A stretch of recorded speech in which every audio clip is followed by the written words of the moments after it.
Welcome back to Crime Besties. We are here for another episode of our podcast. So thanks for joining us again. We are, and your voice is somewhat back, but still a little bit croaky. So we've actually had a week off recording. So our last recording was 2 weeks ago. And I think in that recording I was like, I'm just sort of getting over being sick.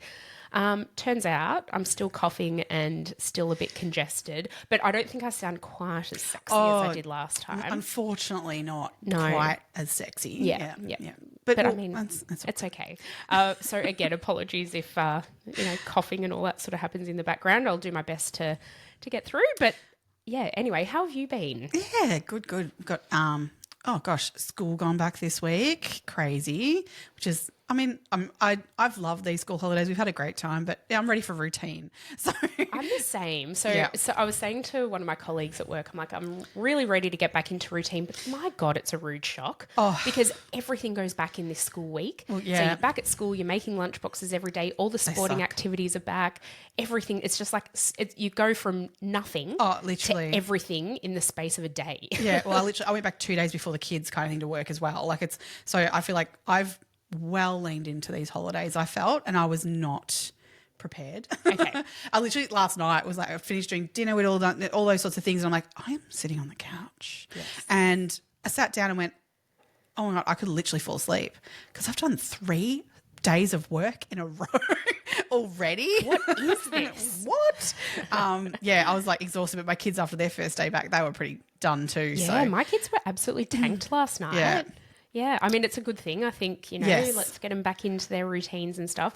But yeah, I'm sort of glad that it's 2 days they're at school and then we've got the weekend. Although, did you notice we've got an 8 a.m. basketball game for the young ones on Saturday? Yes. Oh, and all the way where it is because that's my furthest travel. Yeah. And 8 a.m. It just kills the worst. Me. They are the worst. I can't wait until they go up to under 10s because at least then you're less likely to get an 8 a.m. game. Well, literally because my older ones, the under 10s, in that group chat, we've got the rest of the season got announced and it got put into the group chat like, yay, everyone, we're no 8 a.m. games ever again. Yay. Like, because then they move on to under 12s and then that's not going to happen. It's not even a thing. And so we're like, never have to do the 8 a.m. game again. Yay. And all these people going, this is amazing. And I'm like sitting here going, my younger one has them still, and I've got them. We've got quite a few this season. Yes, unfortunately. I feel like we've gotten them pretty much every more week. Often than not. Yeah. And if it's not 8 a.m., it's 8:45. Yeah. It's so annoying. Anyway, they love it. So they do. And I'm really looking forward to getting back to watching the sports. I love watching their sports in the mornings. I really love it. But me too. It's just the getting up and getting there. Yeah. Yeah. I mean, at least there aren't lunch boxes.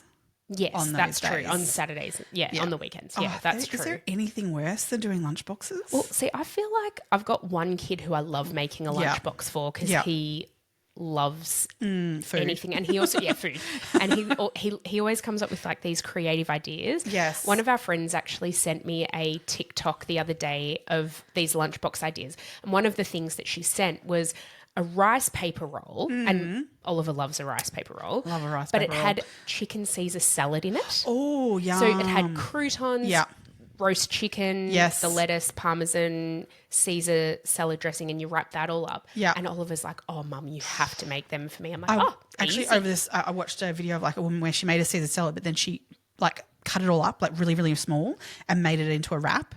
And I'm like, oh, that's a really good idea. I mean, it's still the same flavors. You don't necessarily need it being like full and intact. Like, it's like, oh, that makes a much, easier sandwich to make. For sure. Yeah. So I was like, I'm down for that. Yeah. So got some good ideas. But then my younger one, sort of similar to your kids. Yes. He literally eats the same thing every single day. So, I mean, while his lunchbox is probably easier to put together because I don't have to think. Yeah.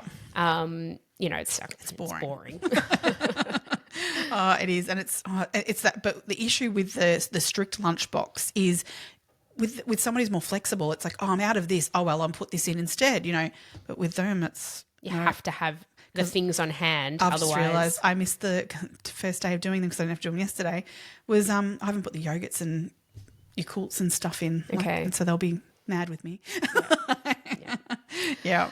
I hear. Yep. Anyway, just out of routine. We'll get back into it. Next week's a new week. Yep. one of our fans actually, yes. from one of my friends from work, Jo, she was saying, she's like, let's just write off January. January's been a bit of a, I don't know, things have happened. It hasn't been the best month. Like, you know, she's had stuff going on. Lots of people have. Yeah. I've been sick. We've had lots of, and Ollie was sick as well. I don't know. It just wasn't the best start to 2025. She's like, that's fine because the year doesn't actually start until Feb. So So it's true. actually, The year doesn't start until Feb. It's so very she's true. like, don't worry about it. We've got a new fresh start in new Feb. fresh So start. we're recording this on the 31st of January. So from tomorrow, Yeah, it's a new year. it's a new year. We're all good. It's all fresh. We're going to start afresh and things are going to be good. We're going to be getting those groceries that we need and we're going to be on top of everything. Oh, Jo, I'm down for that. Yeah. So thanks for that one, Jo. It makes me feel a whole lot better about the whole thing. Exactly. No, yeah, I'm definitely up for that. And a whole fresh start. Yeah, because January's just, I think especially because I'm off the whole time too, it just means it's just this limbo land of it's a whole other land that I live in that time. And then it's, reality. I find it so funny. So, like, I work in the healthcare industry, but a lot of what we do relies on patients, I guess, wanting to do certain testing, right? Yeah. And it's not necessarily urgent in most cases. So we find for us, January is dead. The second school goes back, we are like straight back into it. And that is exactly what happened yesterday. Yeah. So yesterday morning, we were so quiet. So it's first day back at school for Victorians at the very least. Yes.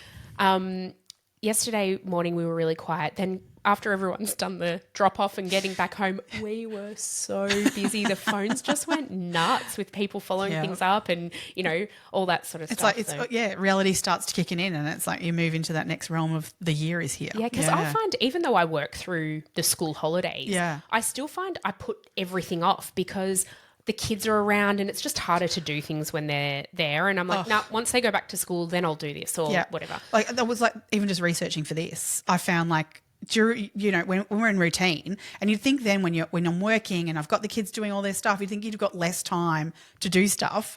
But I find it much easier to research because I have my allotted times and I know how my week works.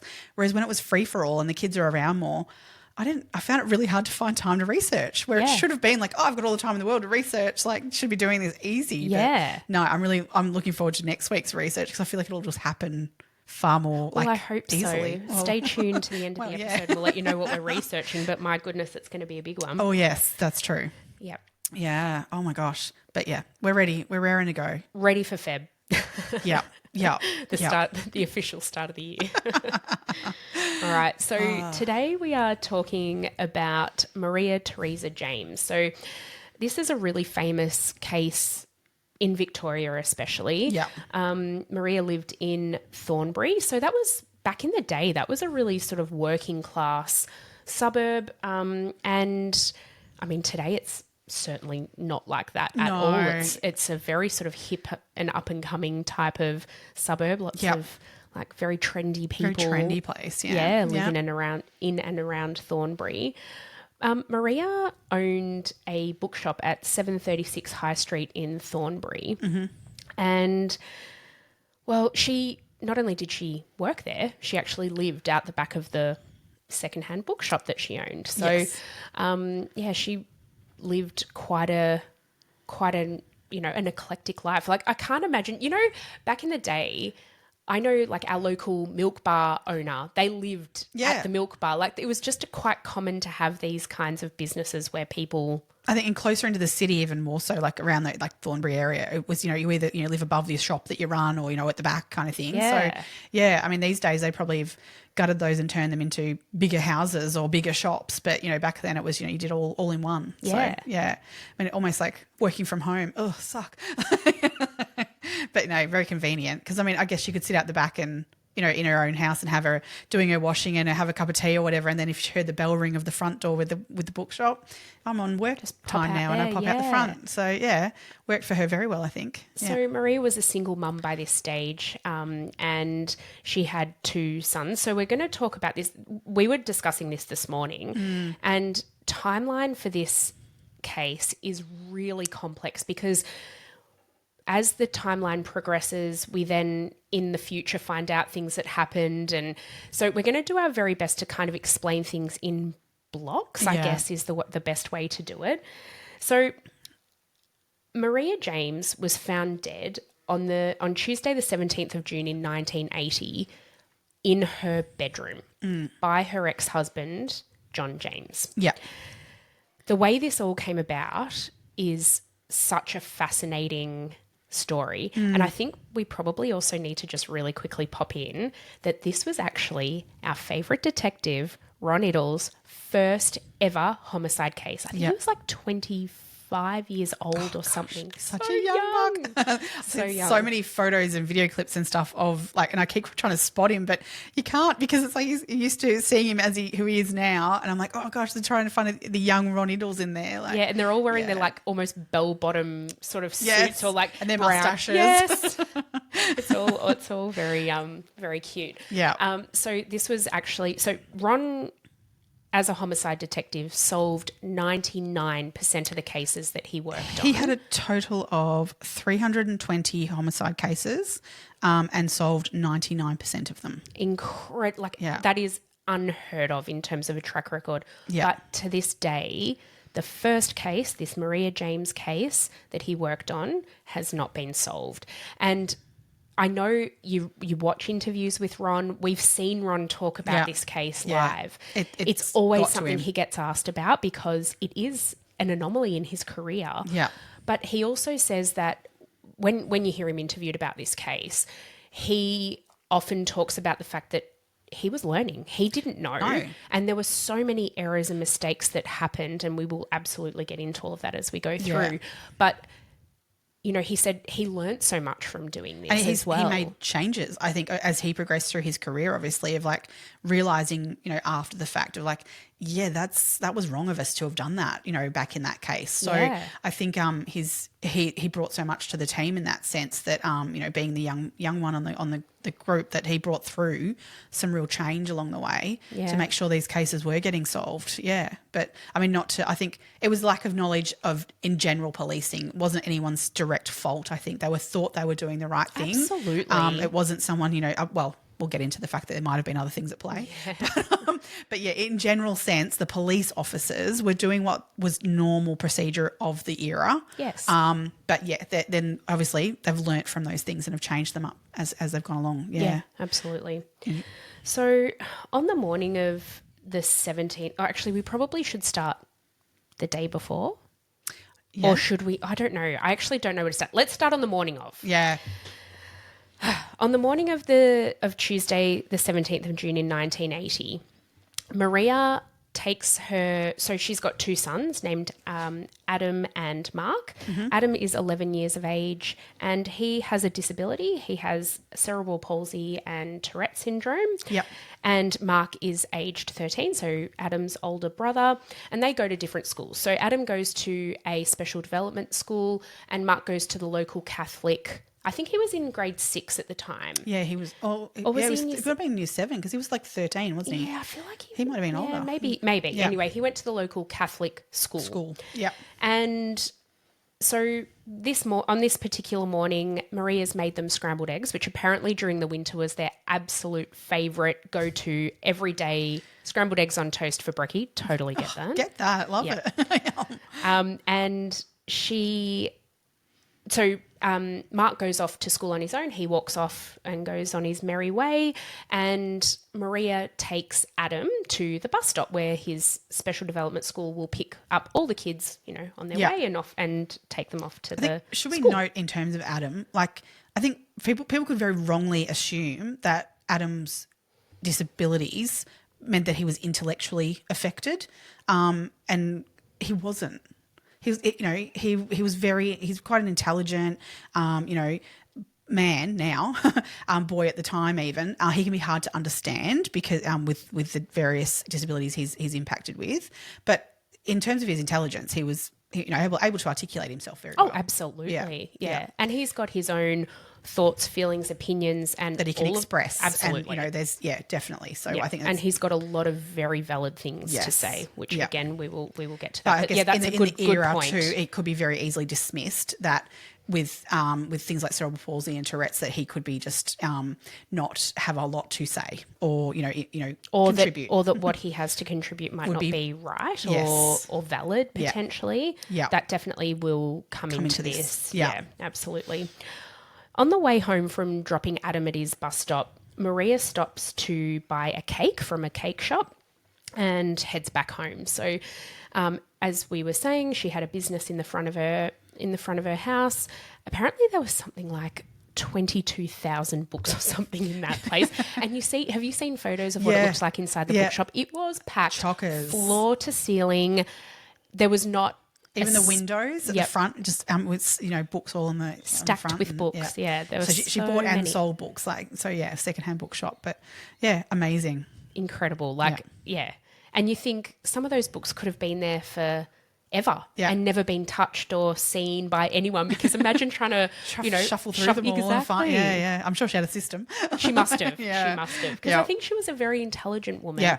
I know she was very well respected in the community, and she sounded like she had a bit of a sparky personality, and she had lots of friends. And I mean, I guess if you own a business in the high street and there's people walking past all the time, you're sort of part of that scene, aren't you? And everyone kind of knows you. And there was certainly regular business coming through there. Like it was, there was multiple people coming in a day. It wasn't like it sat there empty, without customers. Yeah, I feel like in this day and age, maybe that would be the case. But it sounds like it was a thriving business. It was certainly enough to keep her afloat and the two boys. Yep. Her ex-husband, John, was definitely involved in the kids' lives, and they had a very amicable relationship. They always talked about things to do with the boys, and they'd catch up for coffees every now and then. I think Maria and John felt like they could call one another, for anything that they needed. So, they still had a relationship in which, they had the boys' best interests at heart. And absolutely. Yeah, and that all worked for them. Yeah. So Maria came home. She's got this cake, and at about 11:30. Well, even just before that, she was seen with two real estate agents on Mansfield Street, Mr. Cyranotus and Mr. Mazveski. I don't know. Good on you. I reckon. Yeah, maybe. I think. Yeah. So two real estate agents she was seen on the street with as well. Having a chat. Yeah. At 11:30, she phoned her ex-husband. So what was he, a town clerk or something? Yeah, he was a clerk. Yeah. And so she called him at work, and he wasn't there. His secretary took a message, and she said, "Yep, he'll be back really soon. I'll get him to give you a call back," which he did. Yeah, he very promptly called her back as soon as he got in the office. 7 minutes, someone said. It was like quite quick, the turnaround. Which is, as an ex-husband, he could have just got to work and gone, whatever. But he's immediately called her back. Yeah. So I think that goes to show the type of the relationship they had. For sure. Definitely respectful of one another. Yeah. Maria gave no indication to his secretary what the call might have been about. No. But it certainly wasn't unusual for Maria to call him at work if there was something that they needed to discuss as well. So, it was a run-of-the-mill type of thing. Mm-hmm. So when John called, Maria answered the phone, and then literally seconds into the phone call, she says, "Oh, hang on," and she obviously has put the receiver down, because we're back in the day with corded phones attached to a wall or you're sort of hooked to a table or wherever the phone might be. And John can hear in the background that there's another voice. Yes. Can't make out what they're saying, but he knows someone's obviously come to the door. John listens, and he thinks he can hear an argument, or there's certainly terse words being spoken. And then he says he hears a startled yelp. Yeah. So not a scream, but a startled yelp and startled conversation. So this actually concerns him. So he starts to scream down the phone to kind of make some noise. Too, trying to get someone's attention. To be like, "I'm on the phone. What's going on? Yes. Come back, Maria. Are you okay?" Yeah. He hears another yelp at this point, yeah, and he's very, very concerned. So he goes to... Well, then he hears silence. Yeah, well, that's Nothing. the thing. And I think that's Yeah. almost scarier than hearing noise at some point. Yeah. Absolutely. Yeah. Incredibly concerned. Mm. He leaves work. He says to his secretary, I've got to go and figure out what's going on here. This just didn't seem right. No. And he gets to Maria's house and place of work somewhere between 10 past 12 and 20 past 12 in the afternoon. Yeah. Now, he goes to the front door of the shop and it is locked. Yeah. Which is unusual because the open sign is on the door. Yeah. He then goes around the back to enter the house part of the building, the back door, which is essentially like the house door. Yeah. And that's also locked. So he's like, oh, that's strange. You can't hear anyone inside. But he's concerned enough that he actually goes to a neighbour's house then to try and ring Maria's phone again to see, like, are you still home? Is everything okay? Yeah. He goes to the neighbour because, again, we're in an era at the minute where there's no mobile phones or anything like that. He tries to ring, but he gets an engaged signal. So he's like... It's clearly off the hook still from his phone call to her. Yeah, So no he's one's like, put it back right, on. Yeah. I have to... Oh, that's the other thing, sorry. As he's walking to the neighbour's house, he sees the curtain move. Yes. In the window. He sees movement inside. So... Which is corroborated then by someone else who comes to the front of the shop and as a customer and tries to go in, and they also said they saw a curtain move too. Yeah. Yeah. So that's incredibly concerning. Yeah. So I he's think he hearing tried nothing, seeing nothing. the front and the back. He tried, like, between the two. I think he tried almost 4 times on each Okay, side. so he's gone back and forth and back and forth. Yes. Right. Yeah. Yep. And then gone to have a look, gone to see whether he can find a neighbour to use their phone. Yes. Yeah, okay. Yeah. So at this point, he's obviously very concerned. So he actually climbs in an open window and calls out to Maria, like, Maria, Maria. Yeah. And hears no response. So he starts to walk through the house and he gets to Maria's bedroom, walks just inside. So her door is open. He walks just inside and sees her body lying on the floor and there's blood around her head. Yeah. This bit gets me. I mean, number one, how horrific would that be? God. To his credit, he doesn't touch her. I mean, I think he could tell she was dead. Yeah, there was she wasn't moving, breathing. And I guess the shock of it too, you would just go into action I've got to get mode. help. I think was his, oh my God, this is not for me to, I need someone else here. Yeah. So she's laying face down on the floor. Have you seen the crime scene photos? Yeah. Oh my gosh. Mm-hmm. It just looks like she's just been discarded on the floor. Yeah, well, which is pretty much. That's probably the best way to describe it, I think. Oh, it's horrible. So I mean, you can see these photos online if that's something that you feel that you would like to do. Yeah. So hands are bound. And there was 68 stab wounds to her body. Yeah. 68. 68. Horrific. Oh, it's frenzied. They're all close as well. Yes. They're like, the in terms of the pool and splatter of blood, it's not like it's everywhere. No. It's like the first couple of blows probably took her down. Yeah. And then they've continued, the perpetrator or perpetrators have continued then to keep going. Oh, because and he actually, when he first saw the body, and he thought that was like something spilt on her, like dust of some sort, like a powder or something. Yeah. But then when he's sort of taken it in properly, he's realised, oh no, that's not something on her shirt like that. That's the stab marks, like where the knife's gone in her through shirt. the shirt. Yep. Yeah. Oh, it's just horrible. Yuck. So he leaves back through the bedroom door and calls 000 immediately. At the neighbour, yeah. At the neighbour's house. Yeah. He then goes back to wait for the police at the he goes back to the bookshop, to the front of the bookshop, and as he goes there, the front door of the bookshop is now open. Yes. Now, in the time that John was making this 000 call, a woman driving down High Street, witnessed a man running away from the bookshop covered in blood. Right? So she says that this man was wearing a white shirt. Yeah. And blue jeans and blue trousers. Blue trousers. Yeah. So I don't know if that meant jeans or whether it was like slacks. Yes. I actually don't know. No.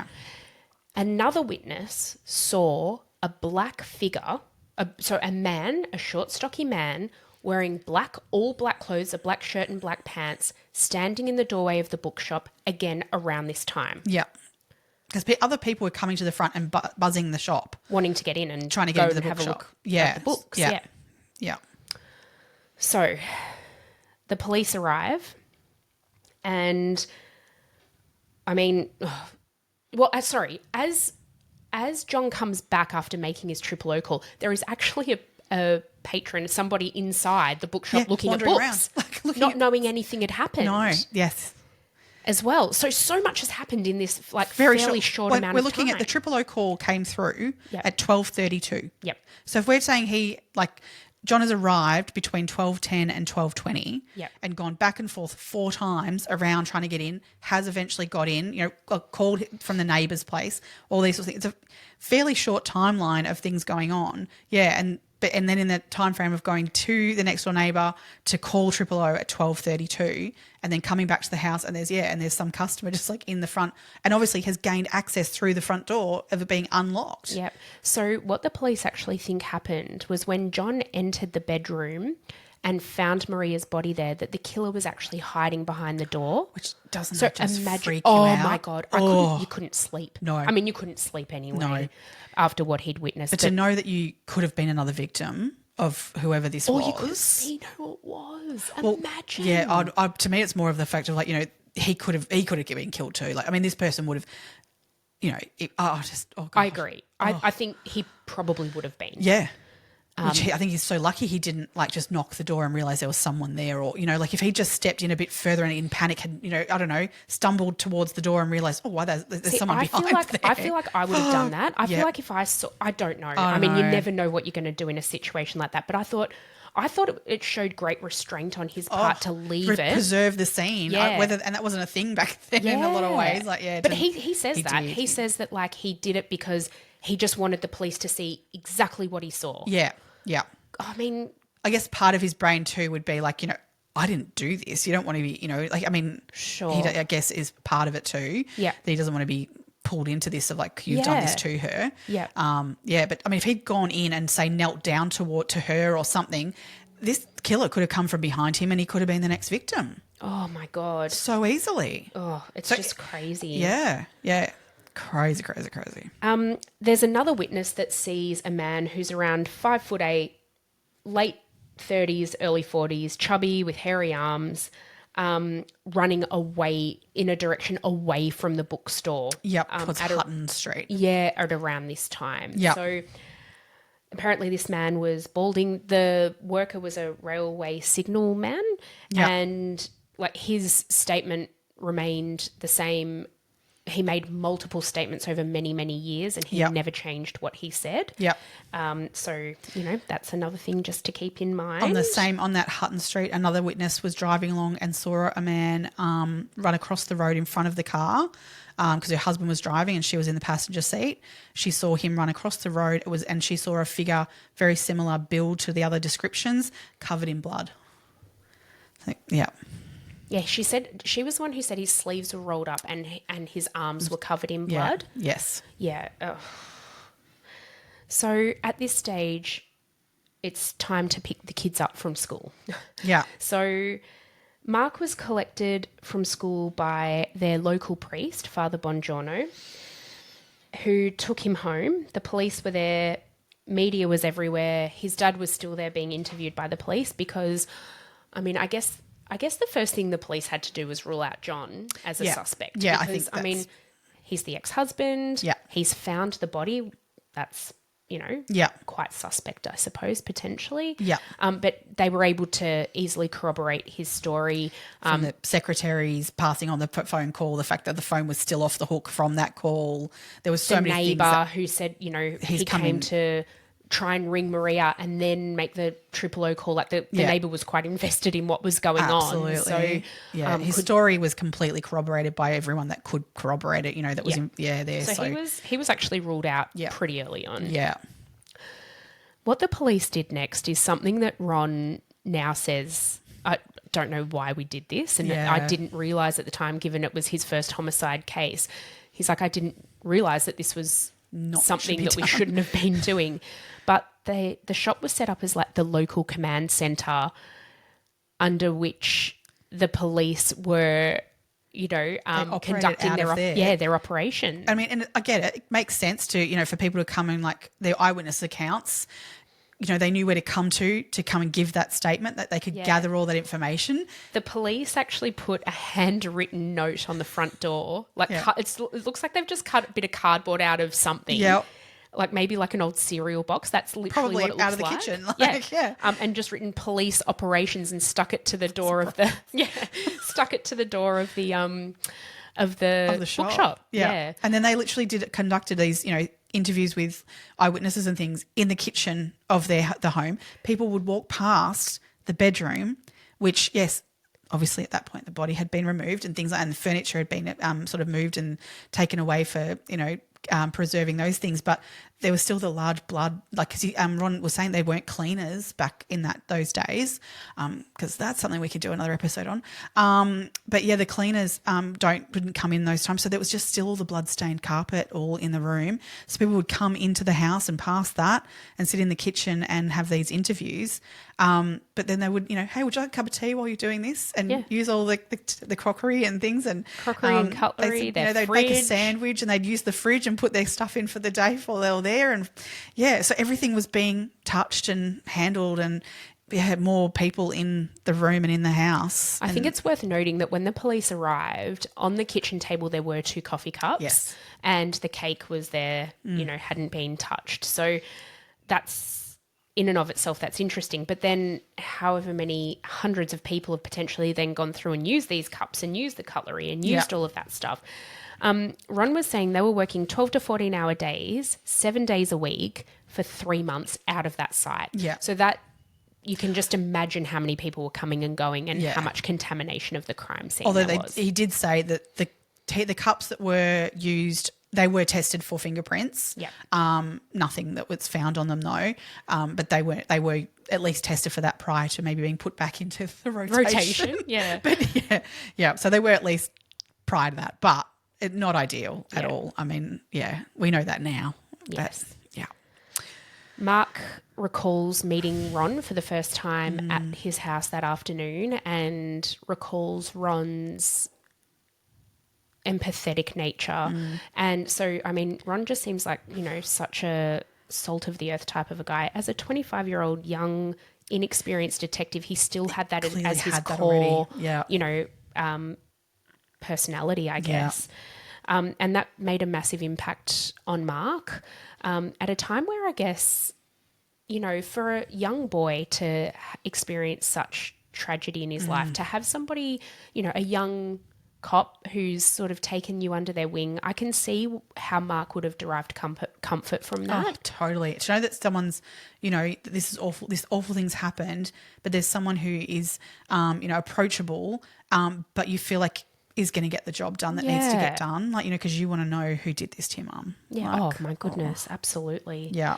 So Ron was saying their methodology was, because this is in the time before computers and all of that sort of stuff. So when they're investigating something, they have an index book. Yes. And it's fascinating. It's so fascinating. So they would say they had a person of interest named Bill Smith. They'd put it in the index book under Bill, under Smith, under short, under bald, under whatever descriptors there are for him. Or if, for example, there's a red car, they'd file it under red, car. Number plate, and like N for number plate, and then the actual, what the number plate started with. And so the way they were keeping these records, and apparently this is how they investigated it still, a lot. Apparently, yeah.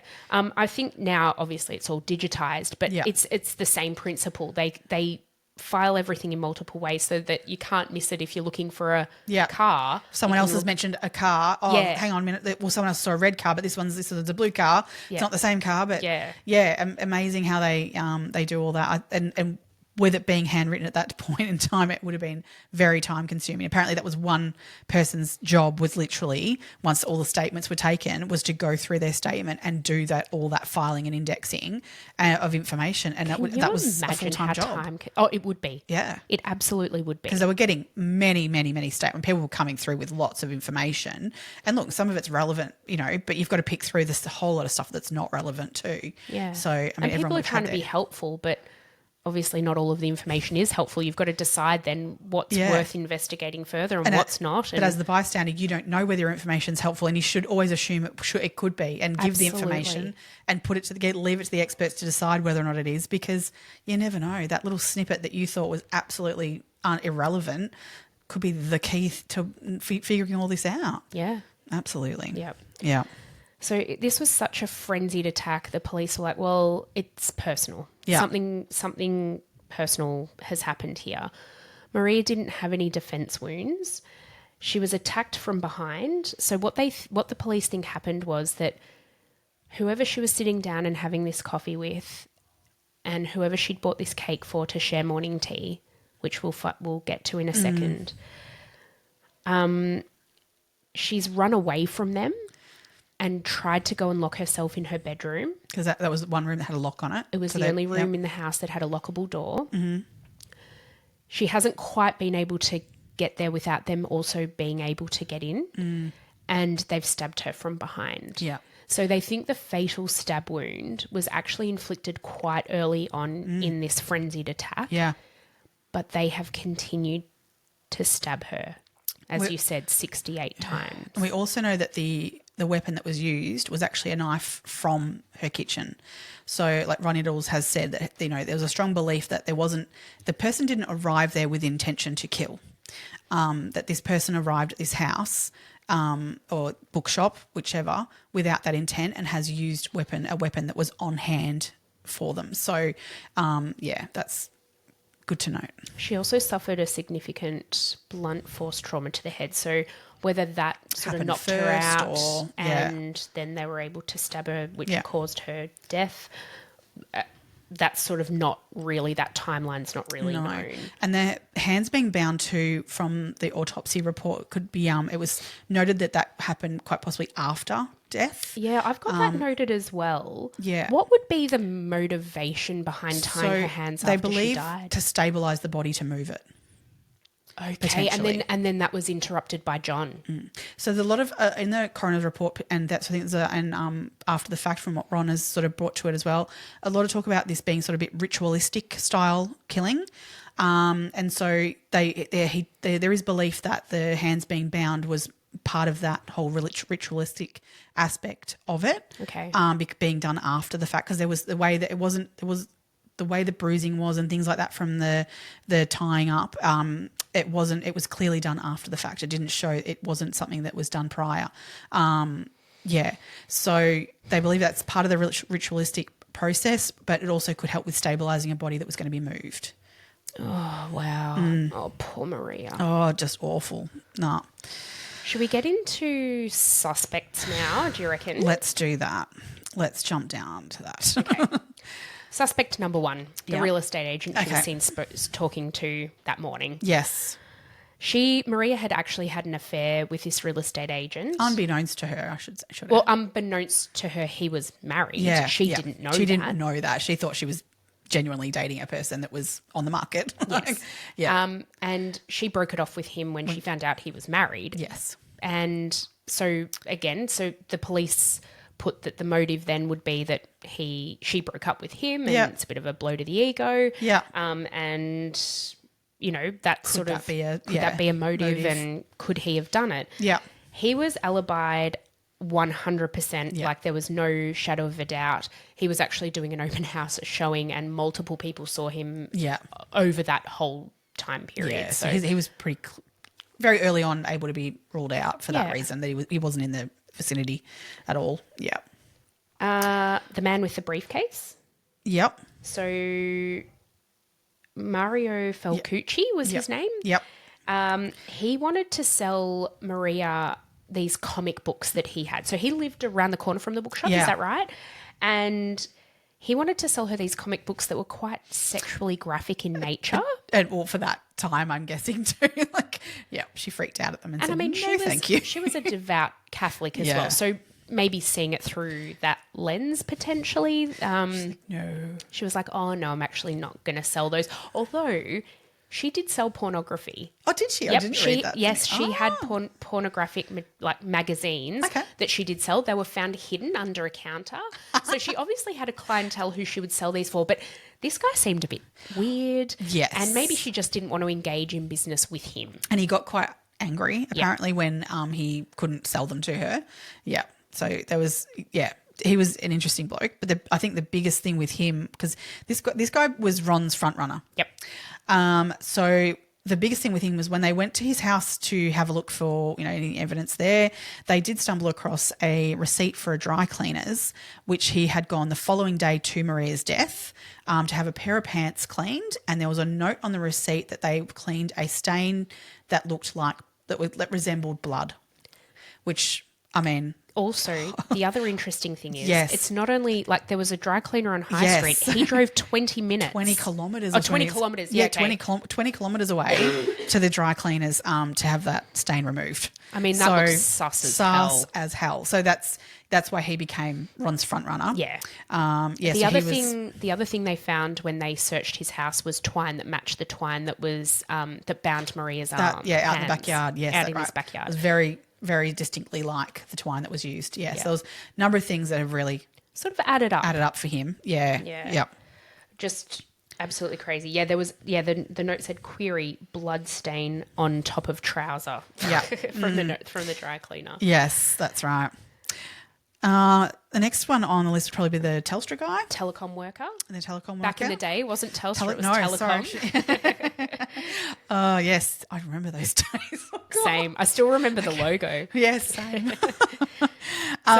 He'd visited the bookshop a few times. I think he was a bit keen. Quite keen on Maria. And I don't think she necessarily reciprocated that same keenness, but she was very friendly and nice, and so he didn't feel like he couldn't go back. Yeah. So he'd gone and tried it on a few times, I think. Yes. He was interviewed by the police, and 2 days after he was interviewed, he committed suicide. Now, that also looks very suspicious. Yeah. So, was that completely unrelated, or was that, a guilt thing? What do you think? I honestly don't know. Because the other stuff, I think, pulls me that way so much. Oh, 100%. But then this is just like, was he already in a space where this was something he was contemplating? And and just the whole I loved her and she died, and so that's not now a prospect for me. And was that just all a bit of a culmination of stuff for him that was going on? Because you don't know any of that. I don't know. I don't know what to make of it at all. And DNA wasn't a thing then, so they couldn't rule him out and couldn't clear him. Yeah, and it wasn't like a standard thing to take a DNA swab. Well, yeah, because it wasn't a thing. No, from a suspect, which is what they would do these days. They would get consent to take that sample. Yes. So I guess to this day, he still remains a suspect. He's still on the. Still on the list. Yeah, yeah. There was two real estate agents out the front as well. Yeah. Obviously, and obviously they're ruling out the one that she had a relationship with. Yeah. The other guy they haven't been able to find. They've been trying to track him down for a long time. So he's another one that sort of is a little bit. I don't think he's got anything to do with it. It's more the other real estate agent that happened to both be standing there, at the time. But but they still haven't actually been able to find him. No one's been able to find him. No. Okay. So we're going to jump a little bit now. Yeah. We're actually going to jump to August 19... Nope, sorry. Yes, August 1998. Father Bongiorno. So in the parish that Maria and the boys lived in, they attended church. Maria was quite a devout Catholic. She was, she attended church. Mark attended the Catholic primary and then went on to attend the Catholic high school as well. Yeah. This was around the time, so we're fast forwarding a fair bit here. We're fast forwarding 18 years. This was at a time when all of those Catholic church accusations were coming out. Yeah. Yeah. About priests having absolutely inappropriate sexual relationships with young boys. Yeah. One of Mark's mum's friends found out that Father Bongiorno had been interviewed by the police in relation to sex offences against children. And she contacted Mark and said to him, "Did that ever happen to you?" And Mark said, "Oh, no, that never happened to me." Yeah. And this friend said to him, "Well, what about Adam?" And Mark was like, "Oh, I don't think so. Like, he's never said anything. Yeah. But I'll ask him." Yeah.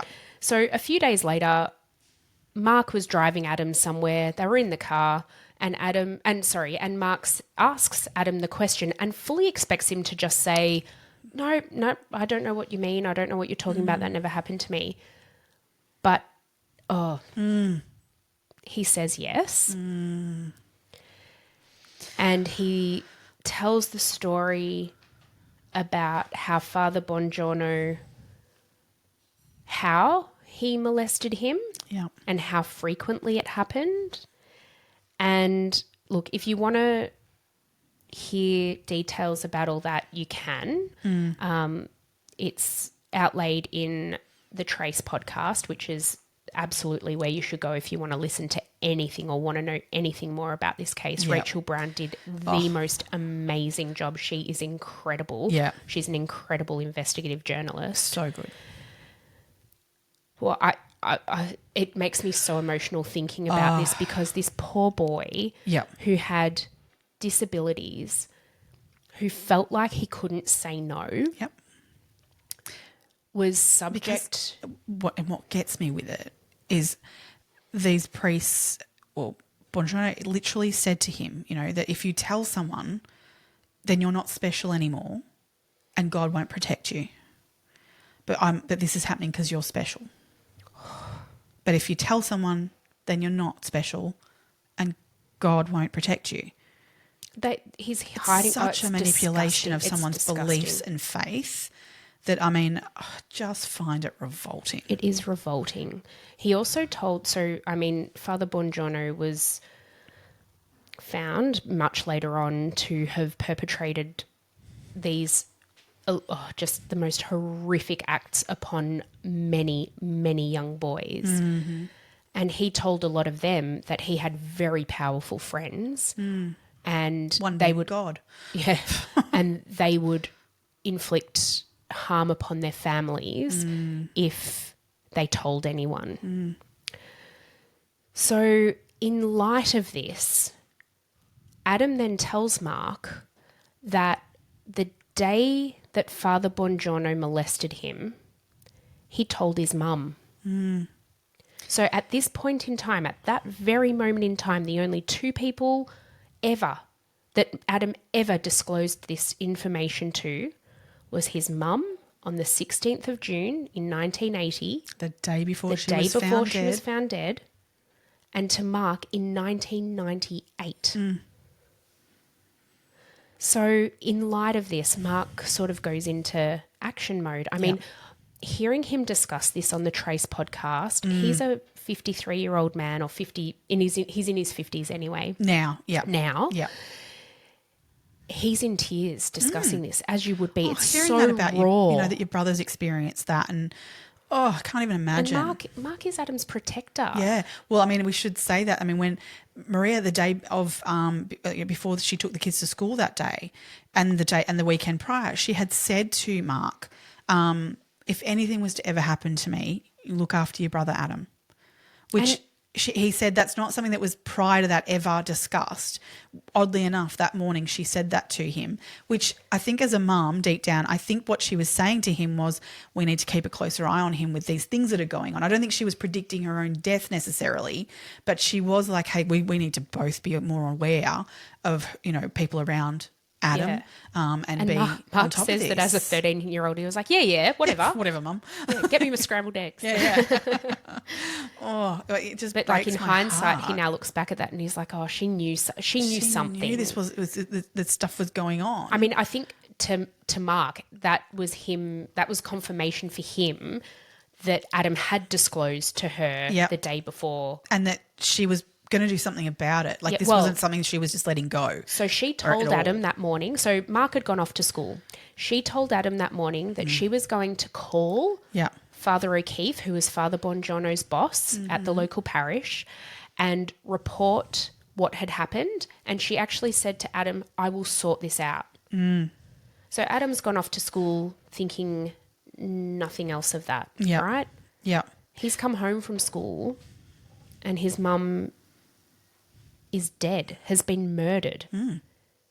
Now, what kind of internalized guilt must he have felt? This is the thing where his disabilities, I think, have been over, it's shadowed the police officers, unfortunately, as to not interviewing him. Yeah. And I mean, I wonder, would he have disclosed that to police officers, if he had been asked? And obviously not being asked, he didn't.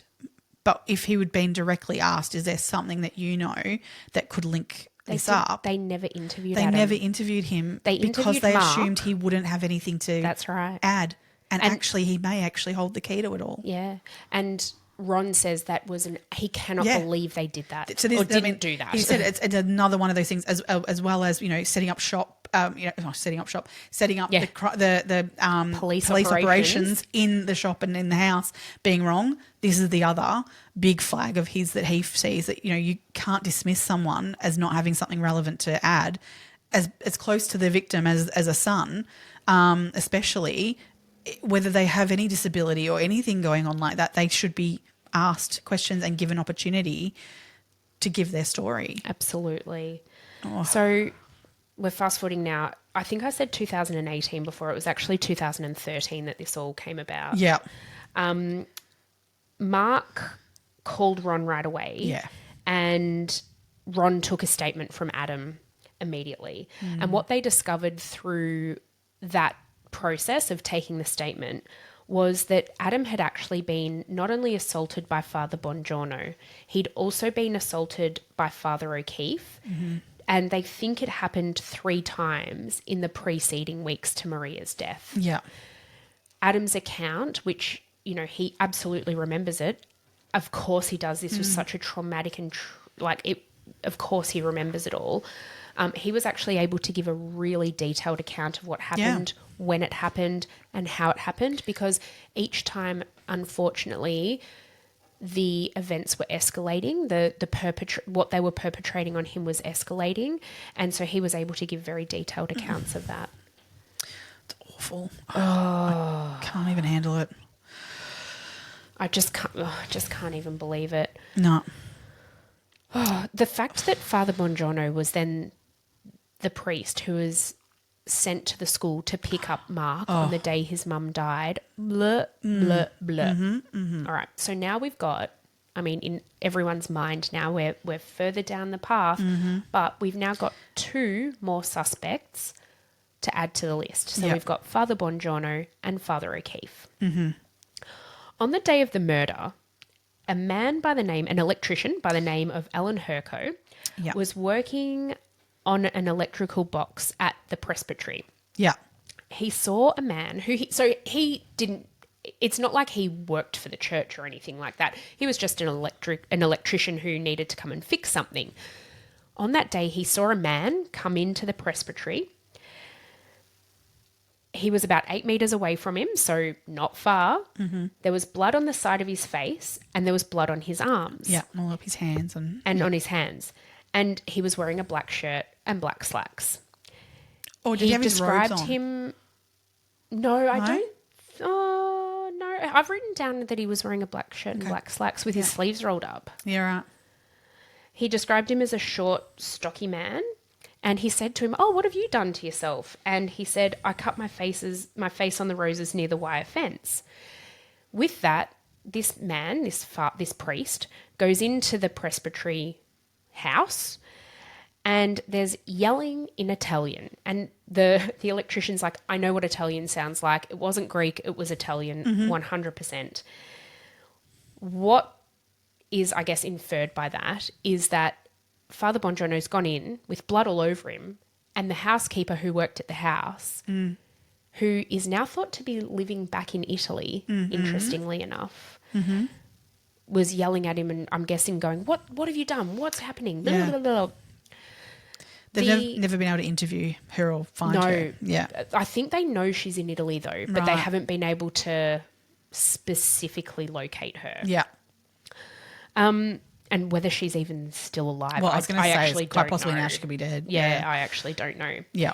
Ellen Herco now knows that the man that he saw that day is Father Bongiorno, because as all of this was starting to come out, obviously photos of the priest are coming out with a name, and he's like, "Oh, that's the guy man I saw that day. That is the man I saw that day covered in blood." Yeah. So he's then made a statement to the police. And I don't know what you think of this, but the other witnesses on the day who speak about seeing, the white T-shirt man and also the black slacks, black T-shirt person, the images, there's two different images of those people that have come out. And I could believe that they were the same person, described by different people. I think there's some similarities. Yes, I would agree with that. I could believe someone saying, no, they are different people too, but obviously different people's perspectives see different things. But I could believe that they could be the same person. But the particular one where it's like a full body description, that looks like Father Bongiorno. Yeah. Yeah? Yes. Oh, absolutely. I'm not crazy. Not at all. Not at all. Yeah, I'm not trying to put something on that. No. I definitely look at that image and go, well, I could see that would be a description of him. Yeah. For sure. Stocky, 5 foot, and with the brushed back, sort of thinning hair. Like a receding hairline and the shape of the face and everything. Very rounded face. Yeah. Agreed. I think absolutely it could be him. Yeah. The changing clothes, so the fact that someone's seen a man in a white shirt and blue slacks. That's why I was like could that be black robes? But somebody saw a man in black but it was clothing. shadowy. Yeah. So that's why I'm like, did he have his robes on and he's taken the robes off and underneath was white T-shirt, blue? But that's why I think when Ellen Herco saw him at the presbytery, he was wearing a black shirt. Yeah, right. Not his robes. Yeah, okay. So that kind of throws things a little bit, but I do have a theory about it. But I think this is everyone's theory, so it's not like my theory is necessarily unique. No. So in 1998, Father Bongiorno was convicted of child sex offences. But not of Adam. Not of Adam, because at this stage he hadn't made his statement yet. But he didn't, he just got shunned, as in they put him in a different... What? They did that with so many... They put him out of school, didn't they? Yeah, they did. They put him out of school, which blows my mind. But kept an eye on him. But the school they sent him to... in prison? Oh, my God. The school they sent him to, though, is where the church was sending all of these people that those sorts of things were coming out about. So any information of that priest might be doing this, they would move him to this school. So all of a sudden you've got a group of them working together in one place at a school of all places. It just honestly, the Catholic blows Church my mind. has a lot to answer for with all this. Is it? Oh, no. I think that we can't get into that because that's just... But I think it's worth noting at this time as well, in the 80s, there was sort of two factions of Vic Police. There was the Catholics. Yeah. Yep. And when there was a Catholic head of Vic Pol, yep, that was sort of the dominant, faction of the police. I query whether at this time cover-ups were made potentially because these priests were put into the picture. Yes. Because we find out, like, there was DNA evidence that was found later on. Once DNA became a thing, there was DNA that was found in this case. But it turns out that... Well, the DNA was used at that point. So they've tested Yes, they the tested, exhibits yes. that were related to this case once DNA came in.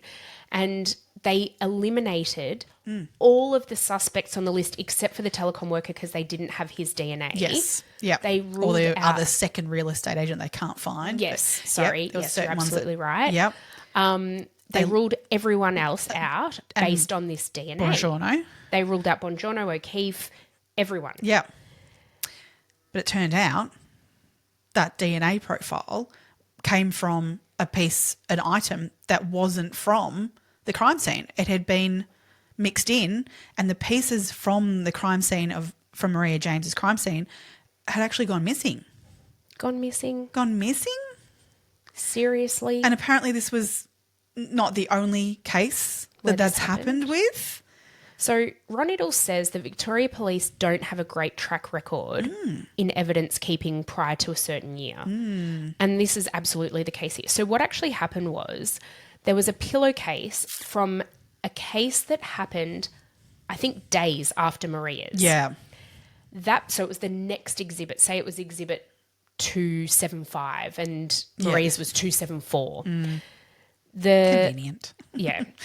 The pillowcase from case 275 Yeah. was put in the bag and boxed Boxed. with all of Maria's exhibits. Yeah. The DNA that was used to exclude all of those suspects, including Fathers Bongiorno and O'Keefe, was from not related to that. the exhibit from case 275. Yeah. So you're ruling out people from actually murdering someone else, not Maria. This bungle was not actually discovered until Rachael Brown in 2017 started this Trace podcast. Yeah. And they discovered that as you said, not only had they compared this DNA against something completely unrelated to Maria's case. Yeah.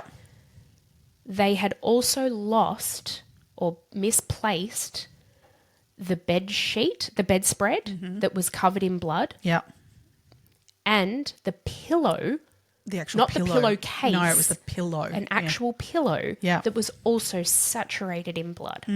Maria's blood. Yes. And potentially the blood of... Because they generally say that Ron was explaining that, with the way that particularly with this frenzied attack, obviously as they're stabbing, more often than not a hand will slip down the knife and they will cut themselves in some way. So in this kind of a crime scene, it's more likely that you're going to find some blood of the perpetrator because they're going to nick themselves or cut themselves at some point. Yeah. That just repulses me. But yeah, with how frenzied it is, that will slip and cut themselves.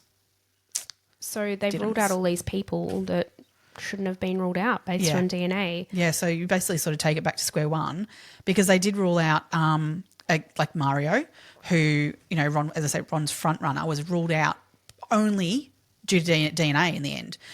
So as much as when it happened, didn't have DNA and he was definitely the front runner. Then they got to a point, I think in the 90s it would have been, wasn't it? They finally got the DNA and they tested Mario at that point and ruled him out on the DNA. Turns out now he's back on the list. So he's another one along with Father Bongiorno now because we've got further information down the track about other motives, whereas Mario's motive, I guess, isn't as higher ranked in terms of possibilities, but still now they're all in the mix again. God, just awful.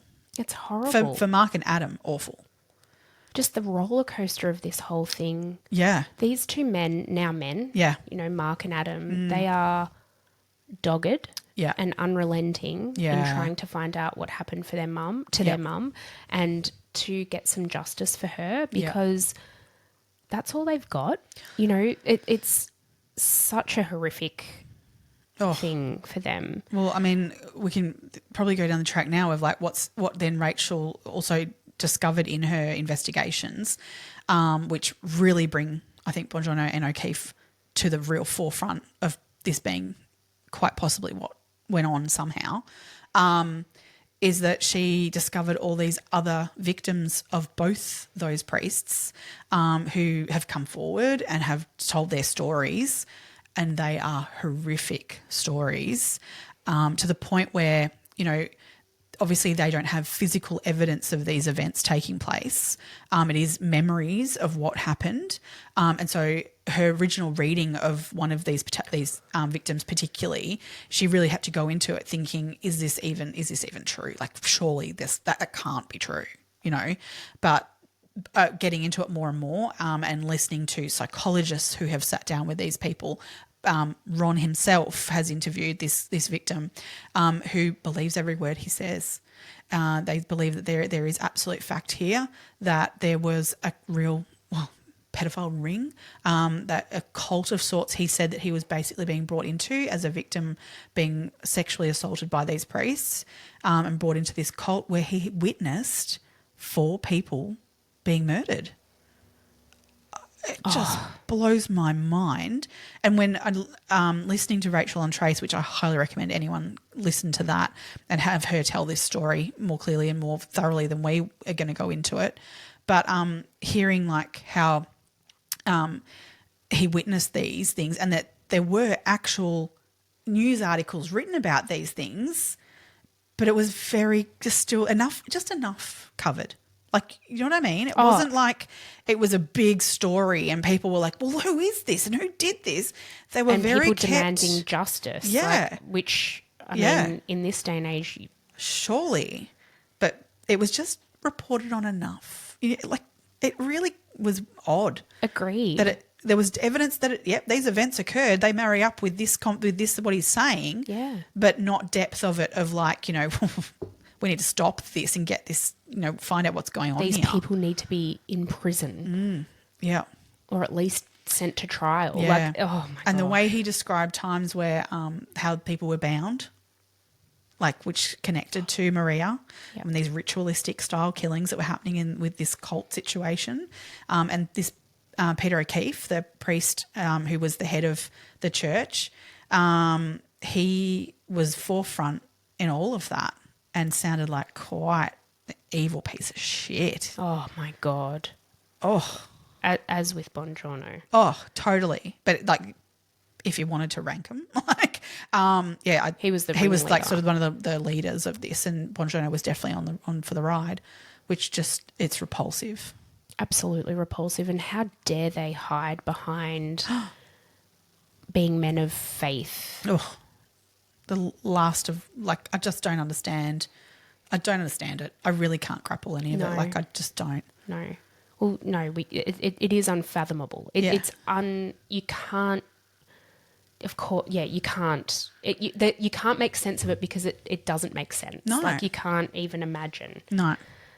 One of the suspects that we also haven't spoken about, which I just sort of literally saw in my just going to say the same thing. Yes. Peter Keogh. Yeah. Yeah. Which, I mean, we could do a whole episode on. We absolutely could. So Peter Keogh murdered his girlfriend or wife? Girlfriend. She was a kindergarten teacher. Yep. And he's a very, very bad man. Very bad. I'd rank the Supreme Court judge as bad too, though, in some ways. Go on. So Keogh was convicted of the murder of Cleary was her name. I can't remember her first name. I apologise for that. So he was sentenced by the judge, right? Because the reason that was given by the defence as to why this occurred was that she'd broken up with him. Oh. Okay. So he used a term that is no longer allowed to be used in our court system, of using the provocation defence. And the provocation was that she had broken up with him. Oh, no way. The jury had found that he was not a master of his mind at the time due to this, right? So then the judge felt that, this is the judge's words, was that Peter O'Keefe felt let down and angry. So he sentenced... Peter Keogh? Peter Keogh, sorry, I God. And so the judge sentenced him to a maximum of 8 years in prison, and he served 3 years and 11 months of that and then was freed out into the community. I did not know that. That is disgusting. Isn't that revolting? That is so bad. And the thing is, like, this is the one that he was convicted of. Yeah. As we say, we'll do a whole episode on him because there's so much. many things. So much. That he did. I didn't realise that though. So Peter Keogh had a friend. Yeah. And his friend's girlfriend at the time, she has since come out and spoken about, and you can listen to her on the Trace podcast. Yeah. She's since come out and said that Peter and Maria had a brief dalliance. Yeah. And so they were sort of seeing each other and keeping in mind what he's done to his previous girlfriend. Yeah. And he was overheard by this lady saying to someone, I will do to you what I did to the woman in the bookshop. Yeah. So, okay, take that as it is. At the time of Maria's death, this lady was driving with Peter Keogh and her boyfriend in the car. They were getting close to Maria's bookshop and he's like, nope, stop. I've got to get out of the car. Things are getting too hot. I can't be around here anymore, and would not even go near High Street Thornbury. Right. Because there's no evidence that they ever even met and came in contact with each other. No, but this lady has nothing to gain by saying this. And she feels like now, because he's deceased. Yeah. She feels like she can speak out. But at the time, because they asked her, why didn't you come forward at the time when you heard him saying, I'll do to you what I did to the woman in the bookshop? Yeah. And also this experience of him not wanting to go anywhere near the bookshop. Yeah. And she said, I was deathly afraid. I would have lost my life. Yeah. Had I come forward. I couldn't say anything. Yep. Completely get that. Completely. Yeah, totally. Yeah. Yeah, I know. So yeah, there is that claim there, but yeah, they've never been able to marry up any, like this they're saying, as so many things point to this person that was there being someone she knew, someone that, was known to her. It wasn't just someone who just walked in the door of the bookshop, kind of thing. By person and they can't marry up at any point where they knew each other, had met. So, but maybe we just don't know. But that in happened. 1982, there was a coronial inquest that found that she was murdered by a person unknown. Yeah. Because of the Trace podcast and all that, there's so many other pieces. I mean, we could probably talk for another hour on all of the other evidence that was uncovered by Rachael Brown's and the Trace team's investigation into this.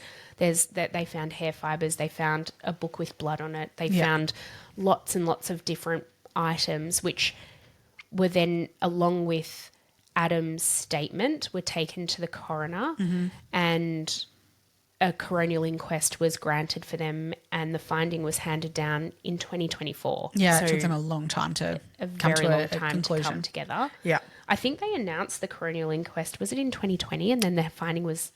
Or 2021. And the finding was handed down in June of 2024, so not that long ago. Yeah. But unfortunately, the coroner still found that Maria was murdered by a person unknown.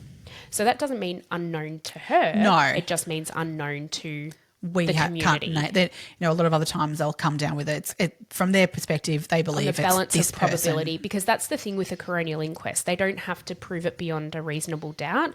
They can suggest that on the balance of probability, this is what happened. And that should be investigated further. Yeah. So with an open finding like this, though, what the coroner has implored Victoria Police to do is to continue investigating this, and has told them they need to have the hair fibres that have been found analysed. They need to look at the blood. They need to further investigate fathers Bongiorno and O'Keefe, who are both deceased. Both dead. And would they then potentially exhume those bodies? Well, this is something that I guess would have to come. But, I mean, Ron says the exhumation of a body is like the hardest thing to get permission to do, which is completely understandable. I don't reckon those two deserve any respect. They don't. They don't, given everything else. No, I think they just... it costs money. I get that. but I don't think there should be any weight given to, you know, respecting the family or whatever of these two pieces of shit. Because there's enough evidence to say that they are pieces of shit. Yeah. I know Father O'Keefe had a twin brother. Yeah. And they do have DNA He's dead from too, though. Yes, but they do have his DNA. Yes. So I mean, I guess if they could get a match with familiar DNA, then that would be helpful to then go, right, we will exhume the body to confirm this entirely. Yeah. But yeah, that's... Yeah. Whereas they don't have a DNA sample from Father Bongiorno. No. And it must be female linked. Yes, it is. Because it's mitochondrial DNA that they grasp. Yeah. So if you couldn't go down the path of, say, if the twin brother had a child, that won't actually give you the right DNA. Well, it comes from the mother's side of the family. Yeah. So if you had a sister and they had children, that would be right. Exactly. Okay. So, look, it's a really complicated and complex thing. I just have also made a note here just showing how much of a piece of shit Father O'Keefe was. Oh, yeah. He was actually also accused of necrophilia. Ugh. And, like, that just goes to show how perverted and weird and just totally fucked up this whole thing was. Yeah. What blows my mind is that there were people that have come forward about this stuff and the church just move them. They don't prosecute them. It would be very different today. Oh, I bloody hope so. Oh, it would be. It absolutely would be. It's still, though, I mean, it's institutionalised abuse, you know, and this is the thing. They get away with this stuff by using the faith, you know, and they hold that over people and people don't feel safe coming forward. Back in the day, I remember my grandma, so my family are Catholic, and I remember my grandma, you know, to her priest, and look, my uncle is actually a Catholic brother and is literally the nicest person to walk this earth. Like, he's an incredible man. But I know my grandmother had so much, it was something that even as a kid, I don't know, I found interesting. Like, it definitely piqued my interest that the priest was like the knower of everything. And I think in those days, that is what priests were to a lot of people. They were the pillars of the community. You believed what they said. You did what they said. Yep. Similarly, like doctors, you know, my grandparents would go to the doctor and not question anything they said. They would do everything that a doctor said. Whereas these days we think about things more critically and we can go and Google things ourselves. Well, that's true too. But we can go to the doctor and say, oh, actually, no, I think this, like, these are my symptoms and this is what's going on. And that doesn't seem quite right to me, or whatever. You can challenge people in authority like that, or people. But back in the day, you never did that. You didn't question them. You didn't question a priest. You didn't question a doctor. Young boys who came forward to their parents or, you know, to a sibling or someone or a, you know, close friend and said that these things happened to them. And they weren't believed because they wouldn't believe that the priest could do those things. I hope that now people are knowing that they can come forward and will be believed. You know, that there's been enough. Those people who first have done this, all credit to be those people who've pushed through to, you know, be vocal about this, because it would have been so hard to break through that. And all credit to Adam, you know, for coming forward and disclosing this, because it really changed course of action in terms of investigating this case, and hopefully at some point. I mean, I'm fingers crossed that this is another Easy Street. You know, because as we both know that we recorded Easy Street and we're like, yep, that's in the bag, and you know that we'll never find an answer to that one, you know.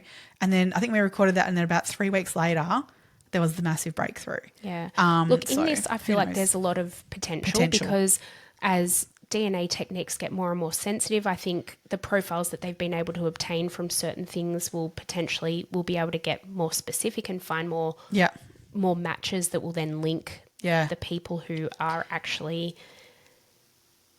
to blame in this case. And look, the gut instinct is we're going to potentially find out this person is dead who's done this. Yeah. But I think, particularly for Adam and Mark, that closure, that you know, knowledge of having someone accountable in the sense of just knowing that they've been named publicly that they did this to their mum, I think will be so cathartic for them to be able to be settled I think they need that, and I think they deserve it. Oh, they 100% deserve it. Yeah, let's hope so. I'm really hopeful that we'll be having an update for this, and we'll get them. Yeah, I hope so too. Look, as we've said throughout this whole episode, if you want to know anything more, listen to the Long Form Trace podcast. It is incredible journalism. It's an easy listen, to be honest too. They're only like 30-minute episodes that she did, but she's so good, and every episode is very much, like new information, and stuff. It's all packed with information. There's no filler there. No, like it is all very like, it's very good. She's podcast. All over it, and she's the way she presents it with so much empathy. And professionalism, and you can just tell she's so invested in the outcome of this, as to this day, so many people. And Ron, I loved hearing like Mark say that to this day, Ron Iddles is in contact with him. He will just, he's a retired, he has no, money in this, like whatsoever. But he will still contact Mark and check in on him and Adam, and just even just how you going? Like, let alone, we've got some information sort of helping out and stuff. So he, during her podcast, the Trace podcast, Ron Iddles retired. Yes. And even to there's one episode where she says he was 3 days from retirement, and he should have been planning that and doing the various things, and he was on the phone to her because this case is the one he wants solved, to this day. Yep. Yeah. Let's hope that in the future. Look, I really feel like, this case can be solved. I think so. It's potentially going to take time and some further development in terms of new DNA extraction techniques and that kind of thing, but I think it's absolutely solvable. I suspect that both Fathers O'Keefe and Bongiorno were somehow caught up in this. Do you have a theory on how that day took place, with the sightings? The only thing that gets me, so I always thought Father Bongiorno for sure, solo. I wonder, the thing that makes me think that Father O'Keefe was also involved is the sighting of the man in the white shirt and blue slacks. I think that was him. Yeah. But then there were only 2 cups at Maria's. Mm-hmm. So did only Father Bongiorno come? And then Father O'Keefe was like in hiding somewhere. Like, did they know they were going to be doing this? The fact that both of the priests had molested Adam at this point. They were both, in it. They were both in on it. Yep. They both had something to hide. I think it's not unreasonable to assume that both of them went there, maybe not with the intent to murder her, although now knowing what we do know about them, maybe they had intended to murder her. I don't know. The thing, and it happened so quickly too, because it was from the time when Maria phoned John, I don't think they were there then. No, not her. I think her original phone call to John, was to say to him, I've got the priest coming over. I'm going to talk to them about this. This is what's happened to Adam. I think they had the sort of relationship that she would have been informing the child's father of what was going on, so I think that's why she rang him. 8 minutes later, she's dead. And because I kind of it's just one of this little piece of the puzzle that I'm like, if only she had said to him on that phone call, hold on, sorry, Father Bongiorno's here. I'm just like, it literally, or whoever's name it was, or if she had just said so-and-so's here. It would have been a totally different story. And put that phone down and walked away from that phone. Yes, it probably wouldn't have stopped unfortunately her murder, but at least we could have named who was in that place at that time. As we said back when we were first starting this, the fathers were never suspects back then. Nope. It was as Ron said, it wasn't even a thought to assume clergy members would, not in the 80s, would be involved in something like that. So they got away with it for such a long time. Well, they both died before anyone knows anything. Yeah. Crazy. What do you think happened? I think it's them. Do you think both of them? I think it's hard, isn't it? I know, because I think definitely Bongiorno, I think he fits the descriptions of who was seen, but then the black shirt thing gets me. And that's where I was like, well, maybe he was wearing, maybe it was his robes on and off, you know, like in terms of maybe he was wearing them. He took them off because he was running us from a scene, and maybe put them back on again when he arrived at the church, you know, and that's that I could kind of see marrying those two things up, the black and then the white tops. Okay. Yeah. But yeah, but then if it's definitely a shirt, not robes, that changes that. So, and if you look at the physical descriptions of the people who were seen running from the scene, they're different enough. Yeah. And Father O'Keefe was physically different to Father Bongiorno. Yes. But then the yelling in Italian in the presbytery, that would have been to Father Bongiorno. Yeah. Yeah, I don't know. And then look, maybe they both arrived originally, but one left and one stayed, you know, and so maybe only one was there when Mr. James arrived.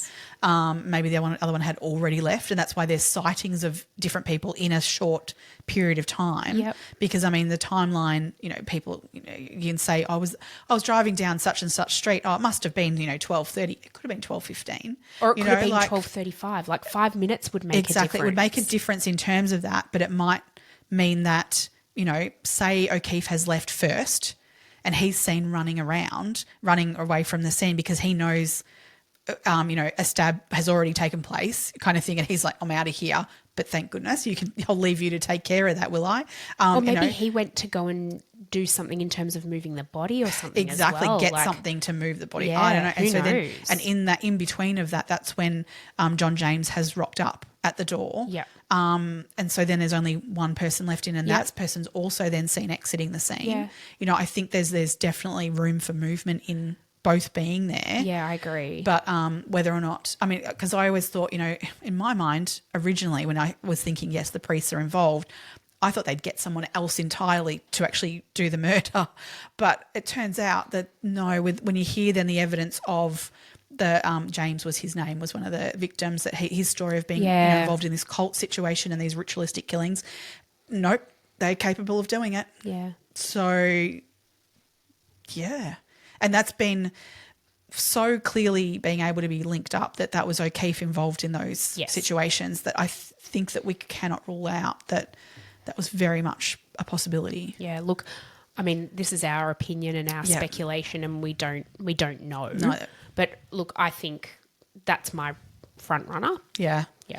Yeah, definitely my front runner. I know we still haven't ruled out then, you know, the Mario and the telecom guy and things like that. But to me, the motive of the priests overrules any motives of someone else. Agreed.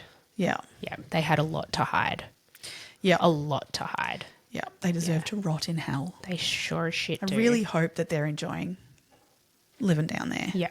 Because that's where they belong. That's it. All right. Well, I think that brings us to the end of the episode. As we said, so much more to cover. Oh, yeah. Trace podcast. Go for it.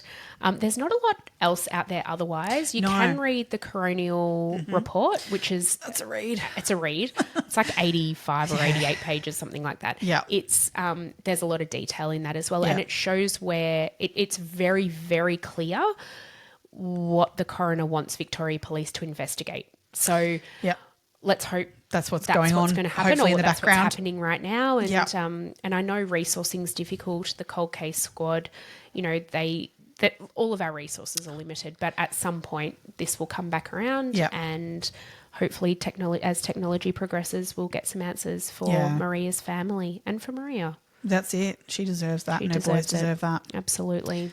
Yeah. All right, next week, what are we doing? The Manson family.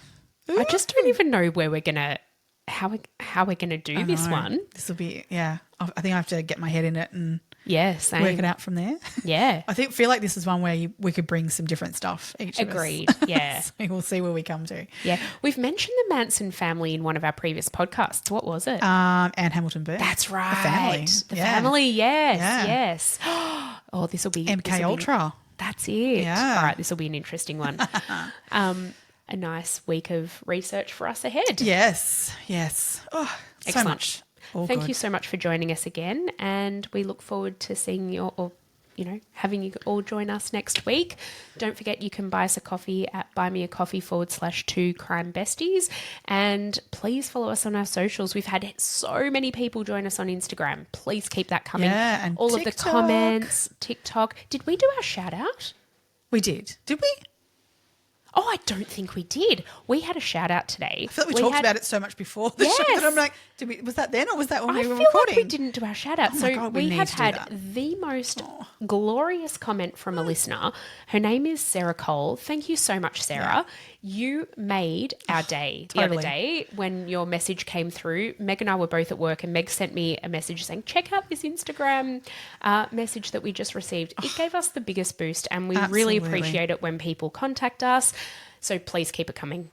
And I guess on that, we probably should touch base on where we're at with Housewives maybe next week. So. Oh, yeah, good point. Actually, there is some juicy stuff going down because Real Housewives, we are up to reunion for Salt Lake City, and it is, oh, my God. Oh, it's so good. Oh, man. I just love it. It's the best. All right, we'll talk about that next week. All right, just for you, Sarah. Yeah. Love it. All right, well, everyone stay curious. Crime Besties. Bye. See ya.